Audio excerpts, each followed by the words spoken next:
بەڕێزات توندوتیژی لەسەر بنەمای ڕەگەز لەسەر بنەمای دین و بیر و بۆچوون و بیر و باوەڕی کەسانی بەرامبەر لەسەر با بڵێن ڕەگەزپەرستی یان جۆرێک لەو جۆرانی کە لە جیهاندا باوە ڕۆژان دەبین چەندین توندوتیژی ئەنجام دەدرێت. هەر ئەمەش وای کردووە کە مرۆڤ هەندێک زیاتر هۆشیار بە سەبارەت بە توندوتیژی و یەکێکیش لەو ڕۆژانەی کە دانراوە بە ڕۆژی نابۆ توندوتیژی یان ڕۆژێک بۆی کە توندوتیژی تێدا نەکرێت و وەکو پەیامێک وەکو بڵاوکردنەوەی ئاشتی و پێکەوە ژیان دابنرێ دویدەیە. ئێمە بۆی کە زیاتر باس لە توندوتیژی بکەین لە ڕوانگەیانی پیرۆزی ئیسلامەوە کە ئەو چۆن پارێزگاری کردووە لە مرۆڤەکان و چۆن لە توندوتیژی دەڕوانێ و پێویستە موسڵمان چۆن دوورکێتەوە لە توندوتیژی جۆرەکانی چین. زیاتر باسی ئەم بابەتە دەکەین بە میوانداری مامۆستا عەبدوڵڵا خوڕخوڕەیی کە لە ڕانیەوە لەگەڵمانە ئامادەیە. مامۆستا سڵاوی خوات لێبێ و کاتت باش. باسێک لە توندوتیژی بکەین. توندوتیژی چییە و جۆرەکانی چین؟ بسم الله الرحمن الرحیم. سڵاوی خوا لە بەڕێستان و لە هەموو بینەران و بیسەرانی کەناڵی ئاسمانی پەیام لە هەر شوێنێکان.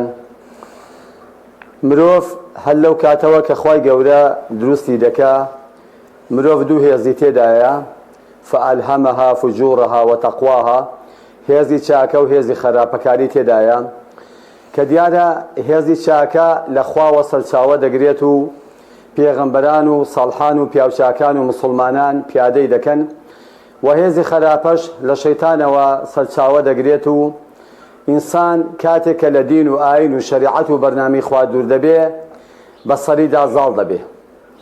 توندوتیژی یەکێکە لەو حاڵەتانەی کە لە ناخی مرۆڤەوە هەڵدەقڵێ. زۆر جارە ئینسان ڕقی خۆی بە بەرامبەرەکەی دەڕێژێ. ئەویش دیارە وەکو باسم کرد خاڵی سەرەکی و یەکەم دووربوونە لە خوا، چونکە ئینسانێک لەژێر کۆنتڕۆڵی خوادا بێ ئینشەڵڵا نەرمونیان دەبێ نەک توندوتیژ دەبێ. زۆر باشە مامۆستا، هەمیشە خوای گەورە پێغەمبەرانی ناردووە کە پامی ئاشتی و پێکەوە ژیان بێنن و خێر و ڕەحمەت بن بۆ خەڵک.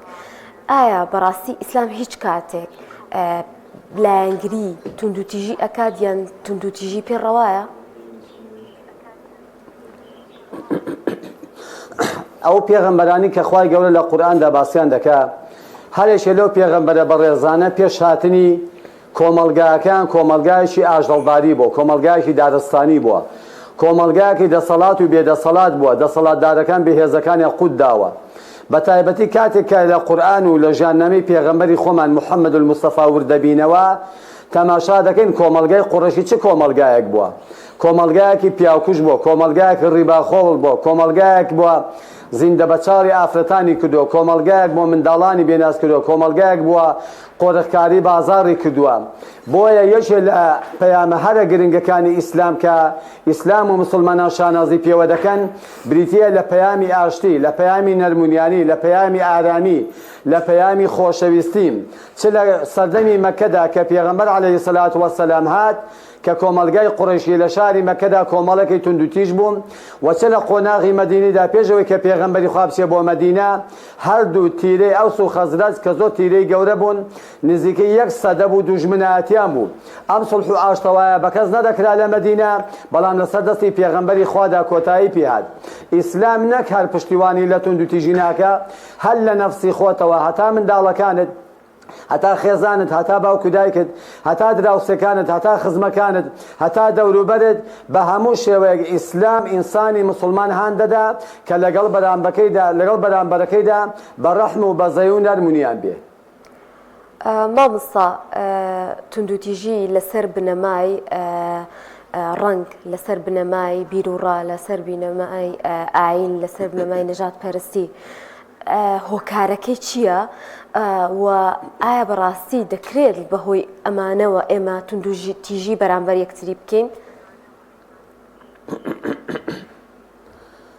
ئیسلام تێڕوانینی جیاوازە لە هەموو بەرنامەکان. بۆ نمونە ئێستاوە دەبینی لە وڵاتانی وەکو سین، لە وڵاتانی وەکو هیندستان، لە بۆرما بە سەدان و بگرە بە میلیۆنەها مسلمان کوژرا بەس لەبەرەوەی کە مسلمان بوون.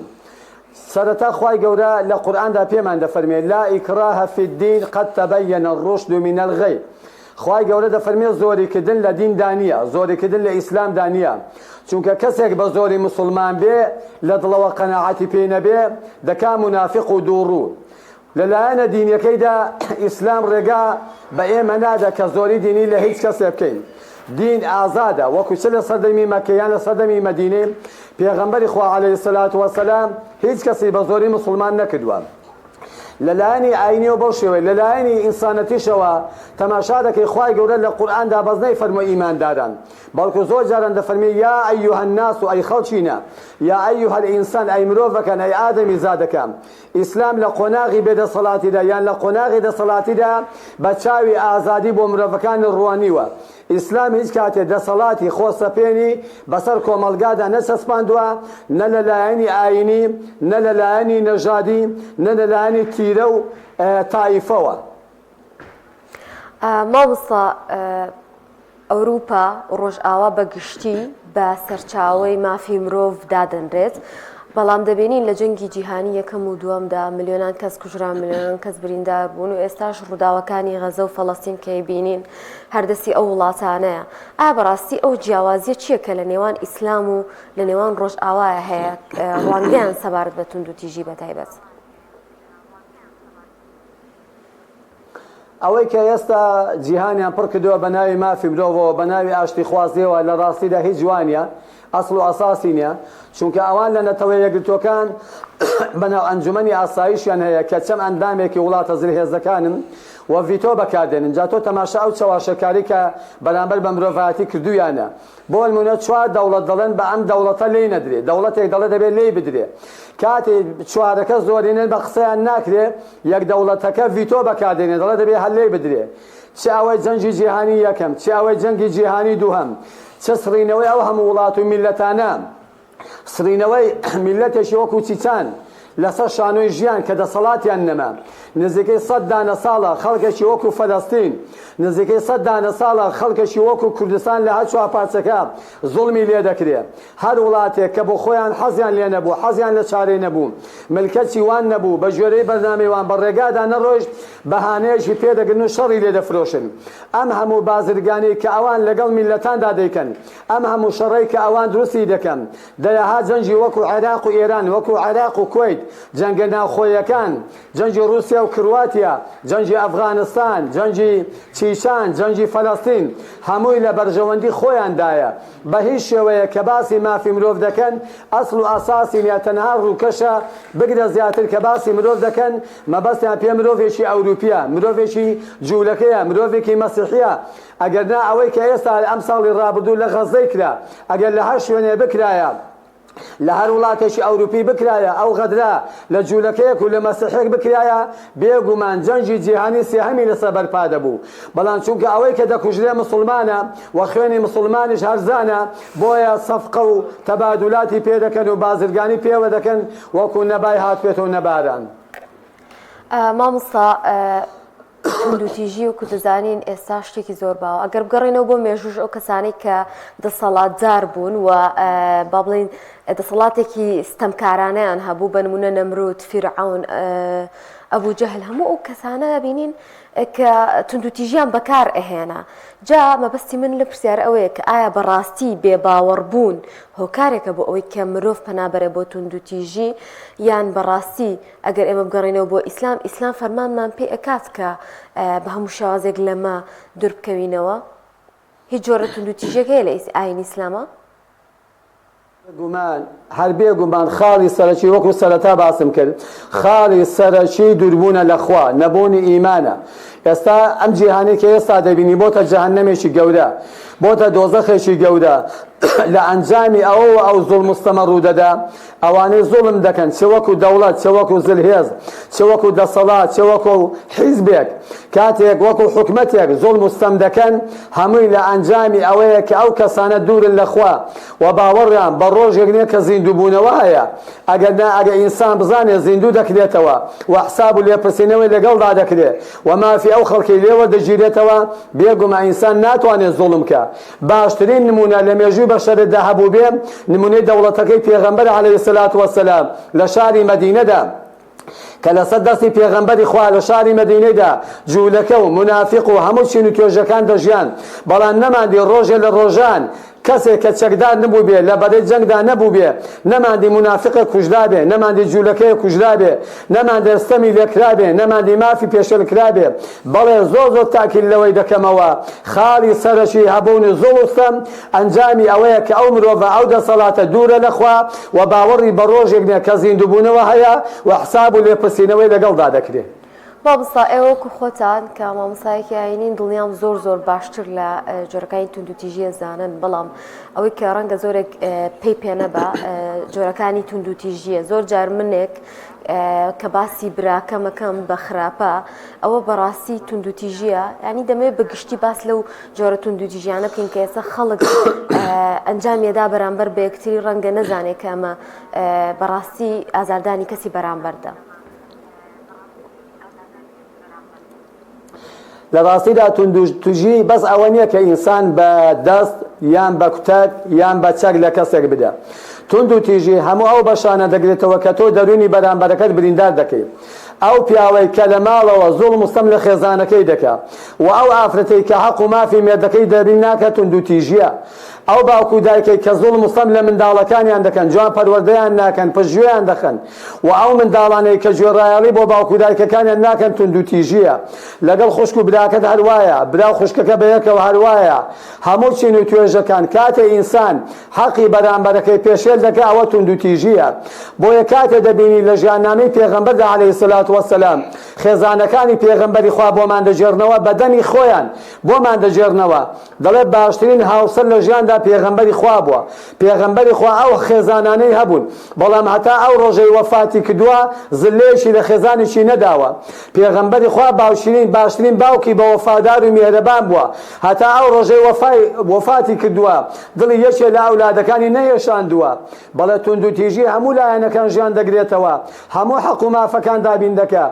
ئەو پیاوەی کە دەمرێن ماڵ و سەروەت و سامانێکی زۆر بەجێ دێڵێ بەڵام کوڕەکان دەستی بەسەردا دەگرن و بەشی خوشکەکانیان نادەن لە ڕاستی داوە توندوتیژیە. ئەو کەسەی کە حەق و مافی جیران و دراوسەکەی نادا لە ناو گەڕەشێکدا ئازاری دراوسەکەی دەدا و پێشێلی دەکا و ناڕەحەتی دەکا بە جۆرێک لە جۆرەکان لە ڕاستی داوە توندوتیژیە. جا بگرە لە هەموو شوێنەکاندا لە هەموو مەکانەکاندا لە هەموو دائیرە و فەرمانگەکاندا لە هەموو زانکۆ و قوتابخانەکاندا لە هەموو بازار و شوێنەکاندا هەر کەسێک هەڵوێستێکی ناشرین بەرامبەر بە بەرامبەرەکەی بنوێنێت و ئازاری بدا بە زمان بێ بە دڵ بێ بە کردەوە بێ بە حەچی بێ لە ڕاستیدا دەکەوێتە بواری توندوتیژیەوە. مامۆستا لایەنی پیرۆزی ئیسلامدا چ سزایەک دانراوە بۆ کەسانی کە توندوتیژی ئەنجام دەدەن و لەگەڵیشە چۆن هانمان دەدا کە چاکەکار بین بەرامبەر یەکتر لێبور دەبین و دوور بکەینەوە لە توندوتیژی. خوای گەورە لە قورئانی پیرۆزدا دەفەرمێ فەلەقتەحەمە العەقەبە دەفەرمێ ئادەمیزاد نەگەیشتۆتە پلەی بەرز وما ئەدراکە مە العەقەبە تۆ چ زانی پلەی بەرزیایی پێغەمبەر عەلەیهی سەلات وەسەلام. یەکەم فەک و ڕەقەبە ئازادکردنی بەندەکانە چه ئازادکردنی بەندەکانی قەدیم کە بەندە بوون و چه ئازادکردنی کۆیلەکانی ئێستا کە کۆیلەتی دەکەن یارمەتی زاڵم و ستەمکاران دەدەن. ئەو ئیطعام فی یەوم ذی مەسغەبە یان یارمەتی هەژاران و برسیاران و نەداران بدەین. توندوتیژی لە هەر شوێنێکدا بکرێ معنای زوڵم و ستەم دەکرێت. ئەگەر ئینسان ئەو زوڵم و ستەمە بۆ خۆت بکەین یان یارمەتی زاڵمێک بدەی دەبێ بێگومان بی کە لە ڕۆژی قیامەتدا خوای گەورە جەلە جەلالوهو حسابت لەگەڵ دەکا و سزا لێوە دەگرێتەوە. چونکە پێغەمبەری خوا دەفەرمی عەلەیهی سەلات وەسەلام لە ڕۆژی دواییدا ئەو ئاژەڵەی کە قۆچی هەبووە قۆچێکی لەو ئاژەڵەی داوە کە قۆچی نەبووە خوای گەورە حەقیویش لەوی وەردەگرێتەوە. جا دەبێ هەموو لایەکمان ئەوەی بزانین کە ئەم جیهانە بێ خاوەن نییە و ئەم جیهانە هەر ئەوا ڕووناک نابێ. ڕۆژێ دە ئێمە هەمومان ئەم ژیانە بەجێ دێڵین و ئەم جیهانە بەجێ دێڵین و دەچینەوە بەردەمی دادگای ڕەبوالعالەمین لە ورد و درشتی ژیاندا خوای گەورە لێپرسینەوەمان لەگەڵ دەکات. ئەگەر ئینسان چاک بێ لەگەڵ بەندەکانی خوا دەفەرمێ فەمەن یەعمەل مثقال ذەڕەة خەیرا یەرە هەر کەسێ بە ئەندازەی وردیلەیەک چاکەی لەگەڵ بەندەکانی خوا کرد بێ لە ڕۆژی قیامەتا وەری دەگرێتەوە ومن يعمل مثقال ذرة شرا يرى وهر کەسێ بە ئەندازەی وردیلەیەک خراپەی لەگەڵ بەندەکانی خوا کرد بێ لەم جیهانەدا لە ڕۆژی قیامەتدا وەری دەگرێتەوە دێتەوە ڕێگەی.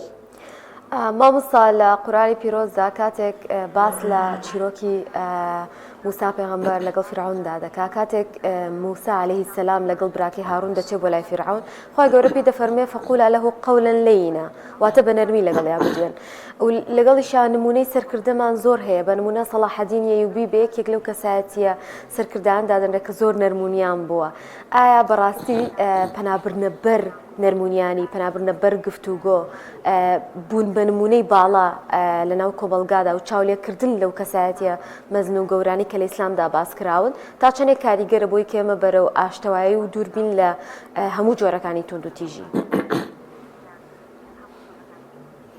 ئەوەی کە جەنابەت باسی دەکەی کە خوای گەورە لە گفتوگۆیەک لە نێوان پەروەردگار لە نێوان خۆی و موسا پێغەمبەر و هاڕوونی برادا سەلامی خوایان لەسەر بێ کاتێک کە خوای گەورە دایانێرێ نانێرێ بۆ لای کەسێکی ساددا دایانێرێ بۆ لای فرعونێک ئەو فرعونەی کە بە خەڵکی دەگوت فقال ئەنا ڕەبوکم الأعلى دەیگوت خەڵکینە ئەمن خوای هەرە بەرزتانم خوای هەرە گەورەتانم بەڵام لەگەڵ ئەو سەرسەختی و یاخیبوونەشدا کاتێک خوای گەورە بە موسای دەفەرمێ فقولا له قولا لينا لعله يتذكر أو يخشى ئەی موسا لەگەڵ هاڕوونی برات کاتێ دەچن بۆ لای فرعونی قسەی نەرمی لەگەڵدا بکەن بە نەرمونیانی بیدوێنن بە جوانی بیدوێنن بەڵکو پەندی وەربگرێ و بەهۆش خۆی بێتەوە و لە لاشی دیکەەوە خوای گەورە بە پێغەمبەر دەفەرمێ عەلەیهی الصەلاة وەسەلام فبما رحمة من الله لنت لهم بەهۆی ڕەحم و بەزەی خواوەیە کە تۆ بۆ لایەنگرانن نەرمونیانی ولو كنت فظا غليظ القلب لانفضوا من حولك ئەگەر تۆ قسە ڕەقبی و ئەگەر تۆ توندوتیژ بی